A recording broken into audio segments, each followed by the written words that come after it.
think we need more laws to protect babies?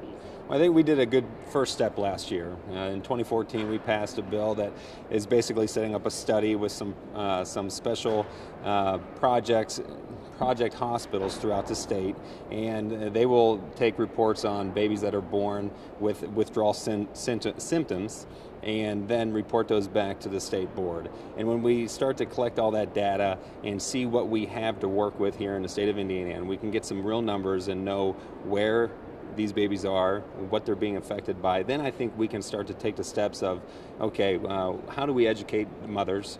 And that's a huge, it's a huge project that we have that we need to work on. But to go right into, I think at this point, the punishment phase, I think would be premature before we figure out exactly what it is that we're dealing with.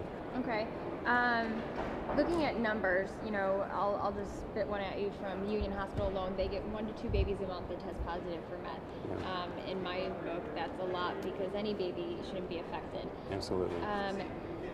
Do you think that Indiana has taken too long, or it's been, we should have been doing something sooner, a while ago, since other states are kind of starting to finally do something? I think we certainly need to speed up the process. There's no doubt about that. I think the step that we took last year was a very good step.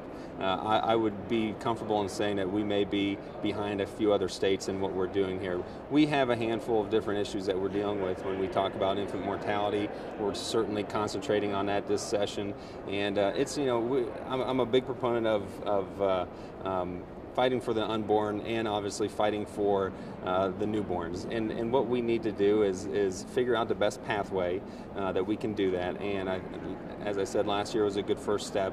I think once we get that data, then we can really start to make that next step. And then it will be a larger conversation with the rewriting of our criminal code.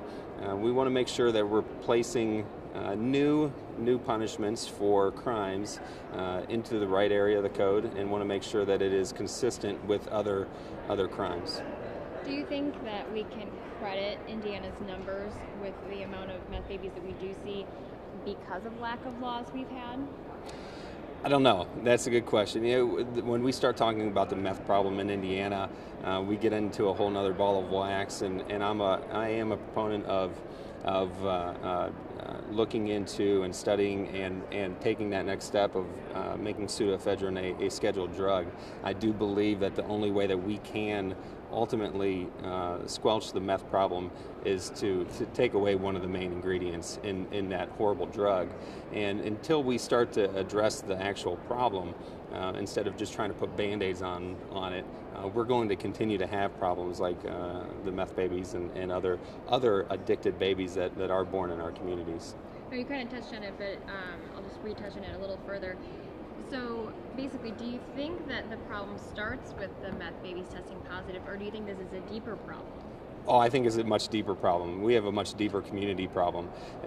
When you look at meth throughout the state of Indiana, it has really become a scourge on our communities, and it is time for us to take some drastic steps, I believe, to make sure that it doesn't continue to pervade through our society. There are a handful of states that have done this, and it has proven successful. We do have a handful of different bills, and there is a growing coalition of representatives and senators that understand the problem and understand that the only way to ultimately address it is looking at how pseudoephedrine is scheduled. And I think over the next handful of years, you're going to see this discussion continue and grow. We had a great meeting of mayors in Terre Haute over the summer, and it's something that a lot of communities are really starting to focus on and try to fight and work towards a solution for. Now, the other side of this is some people, let's say back to Tennessee, some advocate groups are saying, okay, well, you jumped the fence too soon, you're persecuting these mothers instead of helping them.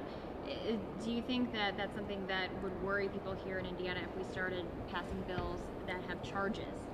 Absolutely, that would be something that would worry people.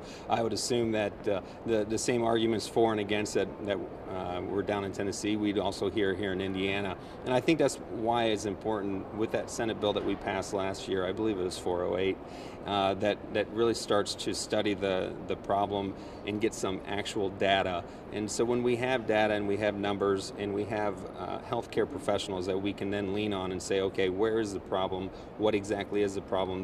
Then we know how to address it. You cannot defeat a problem unless you know exactly what it is. And so we're gaining that information right now. And so I think that will set us up to write a very good piece of legislation in the next year, 2 or 3, whatever it may be, to address the situation, and not just on a 30,000 foot level, but really down into the weeds on it. Okay, and then let me just word it like this. I spoke to a few nurses at the hospital, and they're wondering, okay, as my state representative, what are you going to do for me, to help fix this problem? Because I have to work and see this firsthand. Is there anything that you plan on doing or working towards in the future for this type of problem? Well, first off, I would love to hear as many from as many healthcare professionals in our local community as possible. I think that those stories and that information is invaluable. And so when I move forward to look into writing some legislation, that certainly will help. The experts on the subject are always welcome to talk about it, and I always welcome their input. Second, the information again that we're going to gather, the data that we're going to gather over this next year from these different hospitals throughout the state will certainly come in handy.